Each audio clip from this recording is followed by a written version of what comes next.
여호수아 7장 5절 한 절만 보겠습니다. 같이 읽을까요? 시작. 아이 사람이 그들을 그들을 36명쯤 쳐죽이고 성문 성문 앞에서 사다리까지 내려가는 길은 천살에서 마음이 백성의 노가 마음이 물같이 물같이 네, 저는 여기서 백성의 마음이 노가 물같이 된지라 이 말씀이 이 여호수아 7장 전체에서 제 마음에 가장 부딪히는 말씀이라서 이렇게 나눴습니다. 오늘 보시면은 5가는 죄에 물들어 있는 우리라는 제목이 있지요. 제목이 있고 오늘 전체 내용을 간단히 말씀드리기 전에 먼저 생각할 게 뭐냐면은 혹시 여러분들 보셨어요? 예전에 내가 정말 알아야 할 모든 것은 유치원에서 배웠다는 책이 있었는데 네. 그거 제가 군대에 있을 때 저는 그거 봤거든요. 저도 그 당시에 센세이션이었어요. 그런데 거기 내용에 보면 이런 게 있어요. 막다른 길에 대한 이야기가 있다라는 거예요. 운전을 하다 보면은 표시판이 있지요. 이 길은 막다른 길입니다는 경고문이 있는데 그게 있음에도 불구하고 사람들이 그냥 가더라는 거예요. 계속 가다 보면 어떻게 되겠어요? 결국 막다른 골목에 부딪히게 되고 다시 돌아올 수밖에 없어요. 그럼에도 불구하고 사람들은 계속 가는 겁니다. 막다른 골목으로. 왜 갑니까? 왜 가느냐면 그 경고문을 그 표시를 심각하게 생각하지 않기 때문에 그렇습니다. 두 번째는 뭐겠어요? 나는 괜찮지 않을까 하는 그런 마음이 있어서 그렇다라는 것이죠. 그런데 오늘 본문의 전체적인 내용이 이와 같은 것입니다. 먼저 보시게 되면은 한번 생각해 보십시오. 이스라엘 백성들이 출애굽했습니다. 광야에서 만나와 메추라기, 구르기둥, 불기둥 하나님의 그런 초월적인 역사를 경험했습니다. 그리고 요단강 건너갈 때도 어땠습니까? 요단강 건너갈 때도 요단강이 쫙 갈라지고 멋있게 들어갔잖아요. 그리고 만난 것이 여리고였습니다. 그 시대에 가장 강력한 요새였던 여리고, 엄청난 군대가 거주하고 있었던 여리고, 그 여리고에서 이스라엘 백성이 한 게 무엇이었습니까? 활 하나 날리지 않았습니다. 그냥 도는 거예요. 한 바퀴 돌고 다음날 또 한 바퀴 돌고 또 그 다음날 한 바퀴 돌고 마지막 날 7바퀴 돌고 소리 지르니까 넘어져 버렸거든요. 성벽이 무너져 버렸거든요. 그러니까 이스라엘 백성들은 한 번도 실패를 경험하지 못한 것입니다. 엄청난 강이, 엄청난 인간이 만든 요새가 있었음에도 불구하고 그들은 하나님의 능력 가운데에 승리하는 생활만 해왔던 것입니다. 그런데 여리고를 지나가니까 전략적 요충지가 있었는데 그게 아이라는 곳이거든요. 굉장한 전략적 요충지입니다. 거기를 넘어서야 이제 본토로 진입할 수 있고 그런 것이거든요. 근데 가보니까 되게 조그만 거예요. 여리고에 비하면 여리고가 워낙 강력한 성읍이었기 때문에 워낙 거대한 성을 갖고 있었기 때문에 거기에 비하면 아이 성은 너무나 초라하고 조그만 거예요. 그래서 그 전에는 여호수아가 하나님께 다 물었거든요. 하나님 어떻게 할까요? 하나님 어떻게 할까요?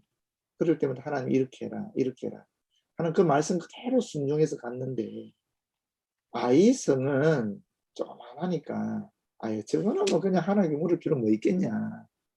그냥 우리가 해결하자 라고 해서 3,000명을 보낸 겁니다. 그 결과는 우리가 잘 알고 있지 않습니까?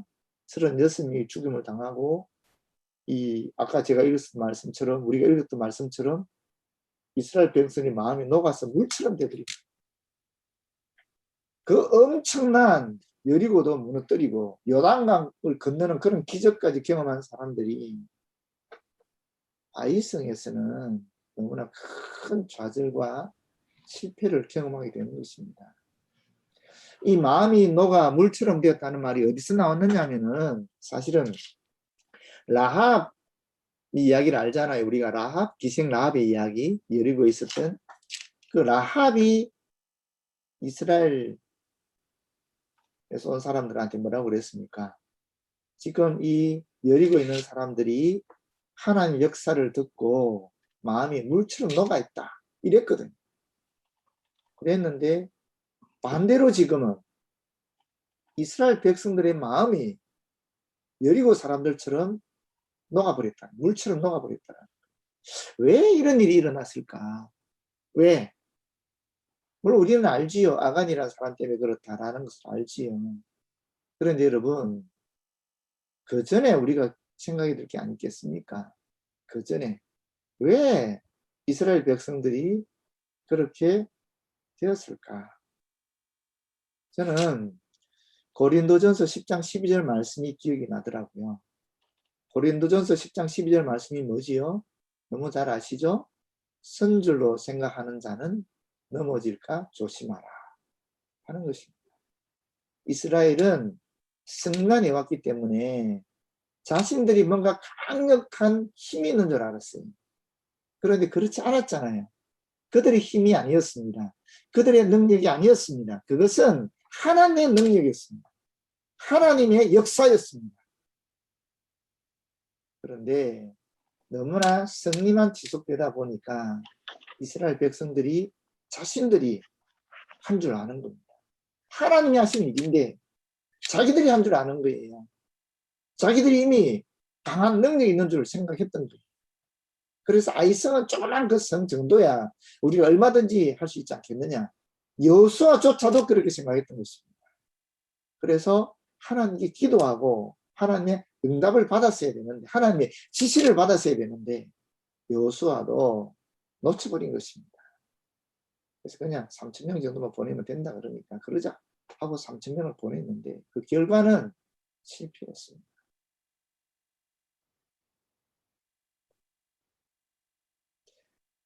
우리가 신앙인으로 살아오면서 참 많은 경험을 했잖아요. 하나님 만난 경험이 있지 않습니까? 많은 위기와 또 도전 속에서도 우리는 믿음으로 승리한 삶을 살아왔습니다. 그런데 막상 지금 내 눈앞에 또 새로운 위기가 도달하게 되면 나도 모르게 하나님께 묻기보다는 그냥 내가 해결하려고 하는 거예요. 뭐 지금까지 내가 잘해왔으니까. 근데 그게 아니라는 것입니다. 그게 우리도 모르게 여호수아의 잘못을 범하는 것이고 아간의 잘못을 범하는 것이고 이스라엘 백성의 잘못을 범하게 되는 것이라는 것입니다. 우리는 항상 생각해야 될 것이 있어요. 선줄로 생각할 때 넘어질까 조심하는 것입니다. 항상 우리는 우리의 지혜와 우리의 능력으로 우리의 삶을 살아가는 것이 아니라 하나님 주시는 지혜, 하나님 주시는 능력, 하나님의 보호하심 때문에 지금 우리가 있다라는 그런 고백이 우선되어야 될 줄로 믿습니다.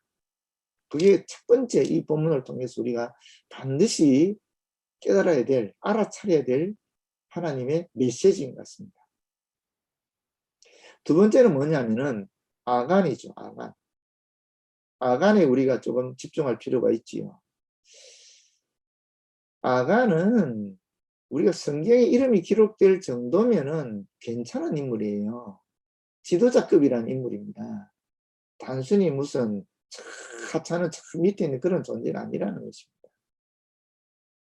그런 사람인데 이 사람이 죄를 지었어요. 그 죄가 과정을 보시면 되게 재밌더라고요. 보니까 이 교재에도 나오는 것 같아요. 이 교재를 보게 되면은 여기 있지요. 몇 절입니까? 21절인가요? 내가 노략한 물건 중에 시날산의 아름다운 외투 한 벌과 은 200세겔과 그 무게가 50세겔 되는 금덩이 하나를 보고 탐내어 가져나이다. 이렇게 이야기하고 있거든요. 뭡니까? 보았다라는 것이죠. 보고 나니까 어떻게 해요? 내 마음에 품게 되는 겁니다. 탐내게 된다는 거죠. 눈으로 본 것이, 감각적으로 본 것이 우리의 마음에는 욕심으로, 탐심으로 작용하게 된다는 것입니다. 그 다음에 세 번째 자연성이 일어나는 것이 무엇이겠습니까? 바로 행하는 것이죠. 가지게 되는 것입니다. 여러분, 이것은 아담과 하와가 지었던 범죄에서 똑같이 작용합니다. 보암직도 하고 먹음직도 하고 지혜롭게 할 만큼 탐스럽기도 한지라 이렇게 나오잖아요. 먼저 보았어요. 보게 되면 마음에 결이 생기는 거예요. 탐스러운 게 생기는 거예요. 탐욕이 생기는 것입니다. 마음에 결이 생기면 어차피 마음씀으로 나타날 수밖에 없어요. 결국 행동으로 갈 수밖에 없다는 것입니다. 그래서 우리가 무엇을 보는가, 우리가 무엇을 듣는가 하는 것이 매우 중요한 것입니다. 세상에 얼마나 많은 헛된 것들이 있습니까? 근데 우리가 정말 무엇을 보고 무엇을 들어야 되는가? 하나님의 말씀을 보고 하나님의 음성을 들어야 되는 것이죠. 성도들이 모여서 하나님 나라를 이야기해야 되는 것입니다. 그래서 교제가 필요한 것이고 친교가 필요한 것이고 교회 공동체가 필요한 것이고 말씀 연구가 필요한 것이고 그런 것입니다. 아니면 자기 혼자 하면 되지. 그런데 우리 인간이 워낙 연약하고 또 보잘것없기 때문에 너무나 한계가 많기 때문에 우리는 어쩔 수 없이 이런 제한성 속에 있는 것이죠. 그래서 우리가 잘 보고 잘 듣고 해야 되는 것입니다. 그 보고 듣는 걸 통해서 우리의 마음에 결이 생기는 것이죠. 그 결에 따라서 우리의 마음에 행동이 있는 것이거든요. 그런데 불행히도 아간은 그 이스라엘 민족이 얼마나 많은 사람이 있었습니까? 많은 아간은 이 아름다운 외투 한 벌, 그리고 은 200세겔, 또 50세겔 금덩이 하나에 마음이 쏠려버린 것입니다. 한마디로 말하면은 돈이죠. 물질 아니겠습니까? 그렇잖아요. 아담과 하와는 하나님처럼 되려고 하자는 좀 높은, 어떻게 생각하면 격이 있는 그런 것이지만 아간은 그렇지 않습니다. 물질이 혹해버린 거예요.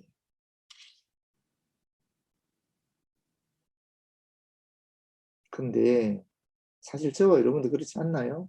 우리가 이 땅을 살아가면서 우리에게 가장 큰 시련, 가장 큰 시험을 주는 것이 무엇인가? 물질입니다. 솔직히 물질입니다.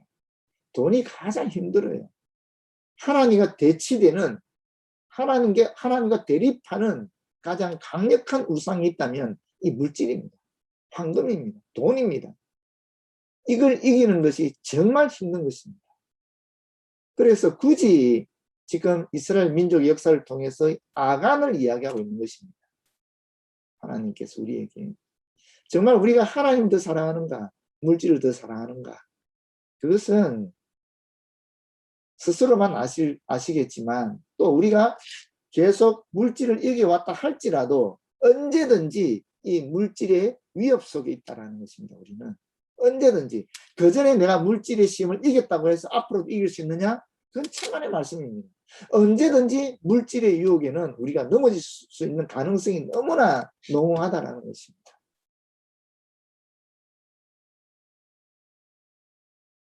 그래서 이 아간의 이런 보고 탐내고 가졌다는 이 행위를 우리 교재에서는 참 재밌게 표현했어요. 그게 뭐냐면은 육신의 정욕, 안목의 정욕, 이생의 자랑이다라고 표현하고 있어요.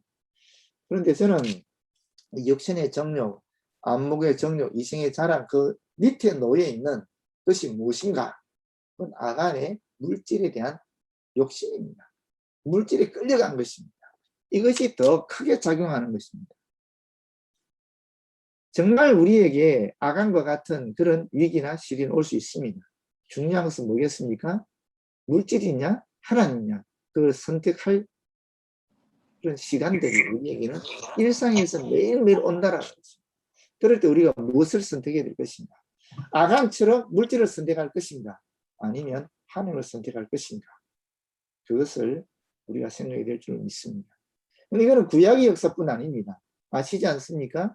신약에도 초대교회 그 성령의 역사가 강력했던 오순절 시대에 그때도 똑같은 사람들이 있었지 않았습니까? 아나니아와 삽비라. 아나니아와 삽비라라는 인물들이 있었지요. 이분들이 무슨 뭐 신앙이 없었던 분들이 아니거든요. 이분들은 매우 헌신적인 분들이었습니다. 이분들도 예수를 그리스도로 받아들였을 때는 그 당시에 어떤 위기, 어떤 박해, 핍박, 죽음의 그런 상황 속에서도 예수 그리스도를 선택한 것이었습니다. 그렇지 않습니까? 엄청난 결단을 한 사람들이에요. 그래서 예수를 믿게 된 것입니다. 그뿐입니까? 자신들의 재산을 팔아서 교회 공동체를 위해서 쓰자. 그것도 굉장한 결단입니다. 엄청난 결단입니다. 처음에 그들이 물질을 팔려고 했을 때에, 재산을 팔려고 했을 때에 뭐 좀 숨기고 하자. 처음에는 그런 생각하지 않았을 것입니다. 처음에는 하나님의 공동체를 위해서, 신앙 공동체를 위해서 우리 재산을 팔아서 하나님 위해서 쓰자. 그렇게 결정했을 거예요. 근데 막상 팔고 이게 물질이 돈이 딱 들어왔을 때 그때 아마 그들은 시험에 빠졌을 것입니다. 저는 그렇게 생각해요. 그들은 순수한 동기에서 시작했지만 나중에 막상 이 재산이 눈앞에 딱 있을 때에 그때 물질에 아까운 마음이 생겼다라고 생각합니다. 우리는 그런 것도 못하잖아요. 그렇게도 안 했잖아요. 그럼에도 불구하고 그 아나니아 삽비라가 마지막 순간에 물질에 대해서 완전한 욕심을 버리지 못했을 때에 그런 비극이 임했거든요. 정말 이 하나님의 물질이나 이것은 지금 우리 시대에 또 아니라 우리 인류 역사를 통틀어서 가장 힘든 그런 선택입니다. 그럼에도 불구하고 우리가 바른 선택을 해야 되는 것이죠. 마지막 세 번째는 뭐냐면은 여러분 저는 이렇게 생각해요. 아간 한 사람의 잘못이 아간 한 사람의 잘못으로 끝나지 않았다는 것입니다. 이게 가장 중요한 얘기입니다. 이스라엘 민족 60만 있었습니다. 엄청난 사람들이 있었습니다. 그런데 아간 한 사람 때문에 이스라엘 민족 전체가 마음이 녹아서 물처럼 되었다는 것입니다. 한 사람 때문에. 여러분 놀라운 사실 아닙니까? 그전에는 이스라엘 백성들이 강력한 믿음을 가지고 강력한 승리의 동기를 가지고 비전을 가지고 그렇게 나아갔는데 아간 한 사람의 잘못으로 말미암아 아이성 전투에서 패배하였고 3,000명이 가서 패배했는데 36명이 죽었음에도 불구하고 세상에 60만 전체 이스라엘 백성들의 마음이 물처럼 녹아버렸다는 것입니다. 왜 이런 일이 일어났을까요? 왜 그렇습니까, 여러분? 이 본문 말씀을 통해서 아간 사건을 통해서 하나님 우리에게 무엇을 이야기하고자 하는 것입니까?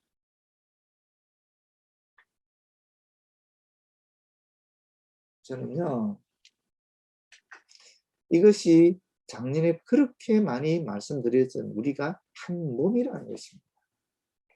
여러분, 우리 몸이 이렇게 있는데 여기 손가락에 가시 하나 박혀 보십시오.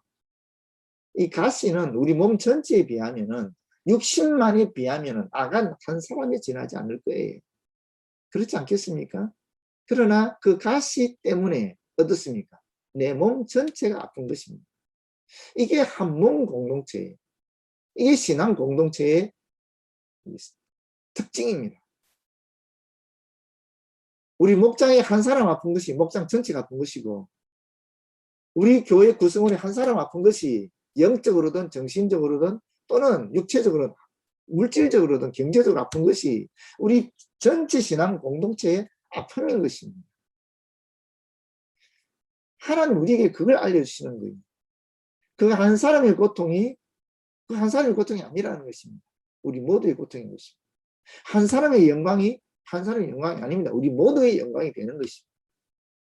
그것을 아간을 통해서 우리에게 알려주고 있는 것입니다. 결론적으로 한 가지만 더 말씀을 맺겠습니다. 여러분, 참 안타까운 것이 뭐냐면은 아간이 혼자 죄를 지었지만은 과연 아간 혼자 죄를 지었을까요? 그 가족들은 몰랐을까요? 성경에 나오지는 않지만은 과연 몰랐을까? 이게 외투에다가 은에다가 금덩어리 들고 들어가는데 가족들이 아무도 모르는데 천막에 싹 혼자 들어가서 그 숨겼겠냐는 거예요. 아마도 가족들은 알았을 거예요. 그게 참 가슴 아픈 얘기라는 거죠. 또 두 번째는 뭐냐면은 아간에게는 회개할 수 있는 기회가 여러 번 주어졌습니다. 여호수아가 이야기했을 때도, 또 모두가 나와서 서라 그랬을 때에도, 마지막 순간까지 아간은 회개할 수 있는 기회가 있었다라는 거예요. 그런데 아간도 회개하지 않았고 가족 공동체 그 누구도 아간의 죄를 고백하지 않았습니다. 그 결과가 무엇이었습니까? 아간의 모든 가족 공동체의 파멸로 끝났습니다. 참 가슴 아픈 이야기입니다. 여리고를 지나서 지금 아이성까지 왔었을 때 그 가족들 모두 다, 아간의 가족 모두가 다 하나님의 능력을 경험한 사람들이었습니다. 하나님을 믿었던 사람들입니다. 그럼에도 불구하고 아간의 물질, 욕심 때문에, 또 가족 공동체 전체가 그 누구도 그에게 죄를 지적해 주지 않았고 바르게 이끌지 않았기 때문에 결론은 이스라엘 민족의 고통, 아간 가문의 멸망으로 다가왔다는 것입니다. 여러분, 그럼에도 불구하고 우리는 우리 주 예수 그리스도를 기억할 수밖에 없습니다. 이건 구약의 역사예요. 구약의 역사는 그 죄를 스스로 담당해야 되는 것입니다. 자기 스스로 자기의 지은 죄를 번제물로 드리든 하나님께 제사를 드려서 해결해야 되는 것입니다. 그래서 아간이 그 죄를 그 가족들과 함께 담당할 수밖에 없는 것입니다. 그래서 그 가문이 망해버린 것입니다. 반면에 그 아간이 희생됨으로 말미암아 이스라엘 민족 공동체는 살아나는 겁니다. 그런데 지금 우리는 신약 시대를 살아갑니다. 지금 우리는 이미 예수 그리스도로 말미암아 우리의 모든 죄가 대속된 상태입니다. 그래서 아간과 같은 그런 형태의 징벌은 우리에게는 없습니다. 그건 확실합니다. 그렇기 때문에 우리에게 더 희망이 있는 것입니다. 예수 그리스도 때문에 더 희망이 있는 것입니다. 우리는 그냥 주님께 돌아서기만 하면 되는 것입니다. 비록 우리가 물질의 욕심에 빠져서 잘못된 선택을 한다 할지라도 언제든지 주님께 돌아서기만 하면 우리는 다시 회복할 수 있는 것입니다. 그것이 아간 사건과 지금 우리와 다른 것입니다. 그래서 우리에게는 감사한 일이죠. 우리에게는 기쁨이 있는 것입니다. 비록 우리가 어떠한 선택의 위치에 있고 또 어떠한 선택을 한다 할지라도 언제든지, 비록 실수한다 할지라도 언제든지 우리가 다시 돌아서기만 하면 예수 그리스도 때문에 우리는 아간과 같이 그 온 가족이 다 멸망당하지는 않는다라는 것입니다. 저는 그게 꼭 알아야 될 중요한 하나님의 메시지라고요. 단순히 구약적 사건이 끝나는 것이 아니라 예수 그리스도 때문에 우리 가문이 멸망할 일은 없다. 우리가 지은 죄 하나하나 우리가 주님 앞에 회개하고 다시 돌아서면 된다. 또 혹시 가족 중에 잘못한 사람이 있으면 권고해서 주님께 돌아서기만 하면 된다. 그럼 우리는 언제든지 다시 회복될 수 있고 우리의 가정은 다시 살아날 수 있다. 그것이 우리에게는 가장 중요한 소망의 메시지라고 얘기합니다. 모쪼록 저나 여러분이나 하나님을 선택할 것인가 물질을 선택할 것인가, 이 선택은 항상 우리에게 오는데 이 선택에 있어서는 예전에 내가 이겼기 때문에 지금도 이길 수 있다고 생각하지 마시고 항상 이 문제는 심각한 것입니다. 가장 어려운 선택인 것입니다. 그래도 주님 바라보고 늘 승리하는 바른 선택을 하시기를 원하고, 또 우리에게는 예수 그리스도의 보혈, 예수 그리스도의 어떤 은총이 있는 것입니다. 그 은총을 붙잡고 혹시 실수하더라도 항상 다시 주님께 일어설 수 있는, 주님을 다시 바라볼 수 있는 그런 저와 여러분이 되어서 저뿐 아니라 옆에 있는 우리 가족들, 우리 신앙 모든 공동체들이 모쪼록 승리한 삶을 그렇게 살아가기를 진심으로 기원합니다. 아멘. 기도하겠습니다. 하나님 고맙고 감사합니다. 아간이 바로 저의 모습입니다. 저에게도 아간의 모습이 너무나 많이 있습니다. 오늘 이 자리에 있는 것은 온전히 하나님의 은총인 것을 고백합니다. 우리가 잘나서가 아니라, 제가 잘나서가 아니라 하나님께서 지켜주시고 보호해 주시고 용서해 주시고 이만큼 이끌어 주셔서 지금 이 자리에 있는 줄 믿습니다. 아버지 하나님, 혹 저의 마음속에, 혹 우리 성도들의 마음속에 내가 지금 신앙적으로 바로 서 있다라는 그런 교만한 생각이 든다면 주님, 우리의 마음에 성령의 불을 내려주셔서 태워주시고 정결시켜 주심으로 말미암아 다시 겸손하게 주님 앞에 설 수 있도록 인도하여 주시옵소서. 우리 주 예수 그리스도의 그 보혈, 그 능력으로 다시 회복되는 저희들 되어지도록 도와주셔서 늘 주님 바라보고 승리하는 삶을 살아갈 수 있도록 인도하여 주시옵소서. 나 하나로 끝나는 것이 아니라 나 하나가 가족 공동체로, 나 하나가 우리 모든 교회의 공동체로 그 운명을 결정할 수 있는 그런 위치라는 것을 다시 한번 깨닫고 주님 앞에서 겸손히 말씀대로 순종하며 나아가는 저희들 되어지도록 인도하여 주시옵소서. 예수님 이름으로 기도드립니다. 아멘. 감사합니다. 네, 감사합니다.